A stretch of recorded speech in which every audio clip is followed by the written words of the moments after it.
ఓం మహాగణపతే నమః. మనకి గురువు ఈ అక్టోబరు 18వ తేదీ నుంచి డిసెంబర్ 5వ తేదీ వరకు కర్కటక రాశిలోకి సంచారం చేస్తున్నాడు. ఇది ఒక ముఖ్యమైనటువంటి సంచారంగా మనం చెప్పవచ్చు. దాదాపుగా 12 సంవత్సరాల తర్వాత గురువు మనకు కర్కాటక రాశిలోకి సంచారం చేస్తున్నాడు. ఈ కర్కటక రాశి అనేది గురుగ్రహానికి ఉచ్చ స్థితిని ఇచ్చేటటువంటి రాశి. అంటే గురువు ఈ రాశిలో చాలా బలంగా పనిచేస్తాడు అని అర్థము. అయితే ఇది చాలా వరకు మనకు మంచి ఫలితాలను ఈ యొక్క సంచారం తీసుకుని వస్తుంది. ఎందువల్లంటే గురువు సహజంగా శుభగ్రహము, చాలా బలంగా ఉంటాడు. కాబట్టి అన్ని రాశుల వరకు చాలా చక్కటి ఫలితాలు కలుగుతాయి. ముఖ్యంగా ఈ గురుగ్రహము 49 రోజుల పాటు, అంటే అక్టోబర్ 18 నుంచి మొదలుకొని డిసెంబర్ 5 వరకు 49 రోజుల పాటు మనకి కర్కాటక రాశిలో సంచారం అనేది ఉంటుంది.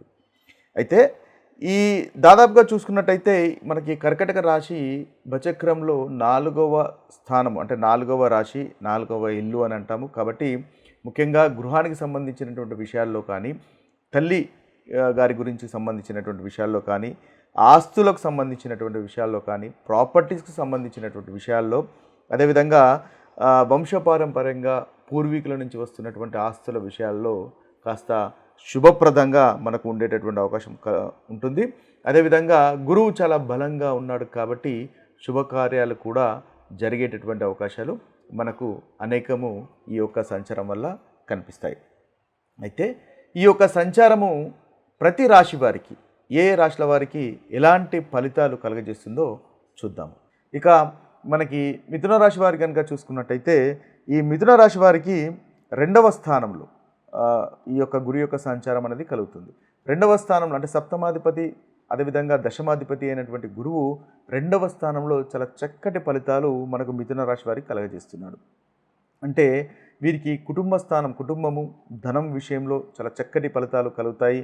మీ యొక్క మాట మృదుత్వం వల్ల చక్కటి సంపాదన కూడా ఉంటుంది. ఎక్కడైతే మీరు పనిచేసే చోట చక్కటి పురోగవృద్ధి అనేది ఈ మిథున రాశి వారికి కలుగుతుంది. ఎందువల్లంటే దశమాధిపతి మనకు 2వ స్థానంలో సంచారం చేస్తున్నాడు. చక్కని మాట తీరు వల్ల, లేదా మీ యొక్క పనితీరు వల్ల మీకు వృత్తి విషయంలో చాలా చక్కగా ఉంటుంది. అదేవిధంగా సప్తమాధిపతి కాబట్టి ఏదైతే వ్యాపారానికి సంబంధించినటువంటి విషయాలు కూడా చాలా చక్కగా ఉంటుంది. వివాహ ప్రయత్నాలు ఫలిస్తాయి, వివాహాలు జరిగేటటువంటి అవకాశాలు మనకు కనిపిస్తున్నాయి. అదేవిధంగా సమాజంలో గౌరవ మర్యాదలు పెరుగుతాయి. పార్ట్నర్స్ వల్ల కూడా చాలా అనుకూలత ఉంటుంది. ఓవరాల్గా చూసినట్టయితే మనకి ఈ మిథున రాశి వారికి ఈ యొక్క సంచారం అనేది చాలా చక్కటి ఫలితాలను కలుగజేస్తుందని చెప్పవచ్చు. ముఖ్యంగా ఈ గురుగ్రహము యొక్క సంచారం వల్ల మనము పరిహారాలు కనుక చూసుకున్నట్టయితే, ముఖ్యంగా గురుగ్రహము పసుపు రంగుకు మనకు ప్రాధాన్యత వహిస్తాడు. కాబట్టి పసుపు రంగు పుష్పాలు దానం చేయడం వల్ల ఈ గురుగ్రహం వల్ల కలుగుతున్నటువంటి ప్రతికూలమైనటువంటి ఫలితాలు మనం తొలగించుకోవచ్చు. అదేవిధంగా పసుపు రంగులో ఉన్నటువంటి పూలు లేదా పసుపు రంగులో ఉన్నటువంటి మనకి పండ్లు కానీ పూజలో కనుక మనం సమర్పించుకున్నట్టయితే చక్కటి ఫలితాలు కలుగుతాయి. అదేవిధంగా పెద్దలకు, వృద్ధులకు మనము సహాయం చేయడము, అదేవిధంగా వారికి సేవ చేసుకోవడం వల్ల కూడా ఈ గురుగ్రహం ఇచ్చేటటువంటి మంచి ఫలితాలు ఇంకా మనకు ఎక్కువగా అవుతాయి.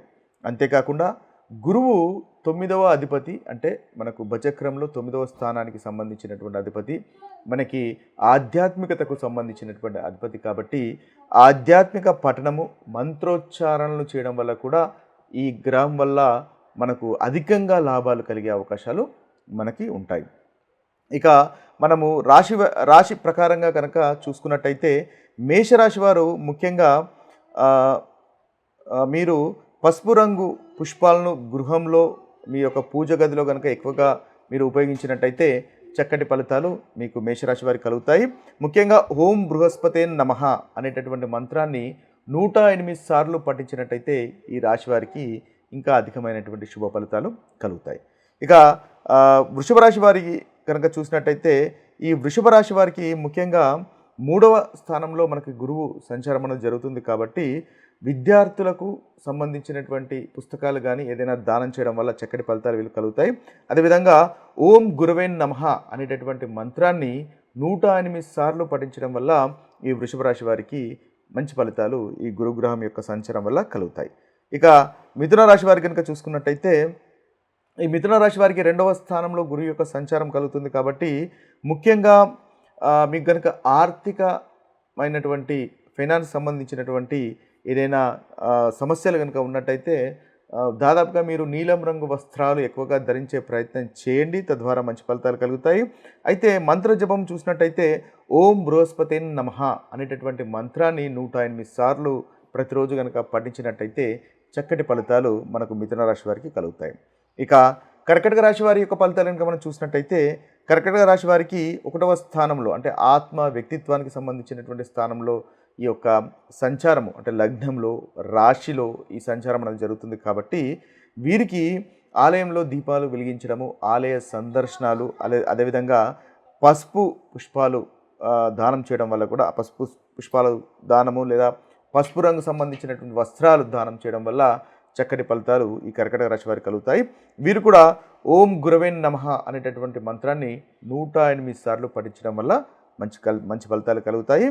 సింహరాశి వారికి చూసినట్టయితే సింహరాశి వారికి 12వ స్థానంలో గురు యొక్క సంచారం కలుగుతుంది కాబట్టి వీరికి పఠించవలసినటువంటి మంత్రం కనుక చూసినట్టయితే ఓం బృహస్పతే నమః అనేటటువంటి మంత్రాన్ని 108 సార్లు పఠించండి, మీకు చక్కటి ఫలితాలు కలుగుతాయి. ఇక కన్యా రాశి వారికి ముఖ్యంగా లాభస్థానంలో ఈ గురు యొక్క సంచారం అనేది ఉంటుంది. వీరికి ముఖ్యంగా పసుపు రంగు వస్త్రాలను దానం చేయడం వల్ల మంచి ఫలితాలు ఈ రాశి వారికి కలుగుతాయి. వీరు చదవాల్సినటువంటి మంత్ర జపము ఓం గురవే నమః అనేటటువంటి మంత్రాన్ని జపించడం వల్ల వీరికి చక్కటి ఫలితాలు కలుగుతాయి. ఇక తులారాశి వారి కనుక చూసినట్టయితే తులారాశి వారికి 10వ స్థానంలో గురు యొక్క సంచారం కలుగుతుంది. వీరికి ముఖ్యంగా ఓం బృహస్పతే నమః అనేటటువంటి మంత్రాన్ని 108 సార్లు పఠించండి. అదేవిధంగా విష్ణు సహస్రనామం పఠించండి, మహావిష్ణువును ఆరాధించండి, తద్వారా చక్కటి ఫలితాలు ఈ రాశి వారికి కలుగుతాయి. ఇక వృశ్చిక రాశి వారి కనుక చూసినట్టయితే వృశ్చిక రాశి వారికి 9వ స్థానంలో ఇది మనకు గ్రహ సంచారం జరుగుతుంది. ఆధ్యాత్మికతకు అదేవిధంగా విద్యకు అంటే హయ్యర్ స్టడీస్కి సంబంధించినటువంటి మనము స్థానంగా చెప్తాం కాబట్టి వీరు ముఖ్యంగా విద్యార్థులకు ఉపయోగపడినటువంటి వస్తువులను దానం చేయడం వల్ల చాలా చక్కటి ఫలితాలు ఈ రాశివారు పొందగలుగుతారు. అదేవిధంగా సూర్యుని ఆరాధించడం ద్వారా విష్ణు భగవానుని ఆరాధించడం వల్ల వీరికి చక్కటి ఫలితాలు కలుగుతాయి. వీరు చేయవలసినటువంటి మంత్ర జపము ఓం గురవే నమః అనేటటువంటి మంత్రాన్ని జపించడం వల్ల మంచి ఫలితాలు వీరికి కలుగుతాయి. ఇక ధనుసు రాశి వారి కనుక చూసినట్టయితే ఈ ధనుసు రాశి వారికి ముఖ్యంగా ఓం బృహస్పతే నమః అనేటటువంటి మంత్రాన్ని 108 సార్లు రోజు జపించడం వల్ల వీరికి మంచి ఫలితాలు కలుగుతాయి. పసుపు రంగు వస్త్రాలు ముఖ్యంగా దానం చేయడము, ఉపవాసం ఉండడం వల్ల కూడా ఈ ధనుసు రాశి వారికి చక్కటి ఫలితాలు. ఇక మకర రాశి వారి యొక్క ఫలితాలు కనుక మనం చూసినట్టయితే మకర రాశి వారికి ముఖ్యంగా 7వ స్థానంలో ఈ యొక్క సంచారం అనేది జరుగుతుంది కాబట్టి ఓం గురవే నమః అనేటటువంటి మంత్రాన్ని మీరు పఠించండి, చక్కటి ఫలితాలు మీకు కలుగుతాయి. ఇది ఒక పరిహారంగా మనకు ఉపయోగపడుతుంది. ఇక కుంభరాశి వారు చేయవలసింది కనుక చూసినట్టయితే కుంభరాశి వారు ముఖ్యంగా వీరు చదవాల్సినటువంటి మంత్రం చూసినట్టయితే విష్ణు సహస్రనామం పఠించండి, చాలా చక్కటి ఫలితాలు ఈ రాశి వారికి కలుగుతాయి. అదేవిధంగా ఓం బృహస్పతే నమః అనేటటువంటి మంత్రాన్ని కూడా 108 సార్లు పఠించినట్టయితే వీరికి మంచి ఫలితాలు ఈ యొక్క పీరియడ్లో ఈ యొక్క డ్యూరేషన్లో వీరికి చక్కగా ఉంటుంది. ఇక మీనరాశి వారు కనుక చూసినట్టయితే మీనరాశి వారు ముఖ్యంగా పసుపు రంగులో ఉన్నటువంటి ఆహార పదార్థాలు దానం చేయడము లేదా పసుపు పూలతో భగవంతుణ్ణి ఆరాధించడం వల్ల ఈ మీనరాశి వారికి చక్కటి ఫలితాలు కలుగుతాయి. ఇవి స్థూలంగా 12 రాశుల వారికి ఈ గురుగ్రహం యొక్క సంచారం వల్ల కలిగేటటువంటి ఫలితాలు. మరొక వీడియోలో మరొక ఫలితాలతో కలుద్దాము. అంతవరకు సెలవు. సర్వే జన సుఖినో భవంతు, సర్వే సుజన సుఖినో భవంతు.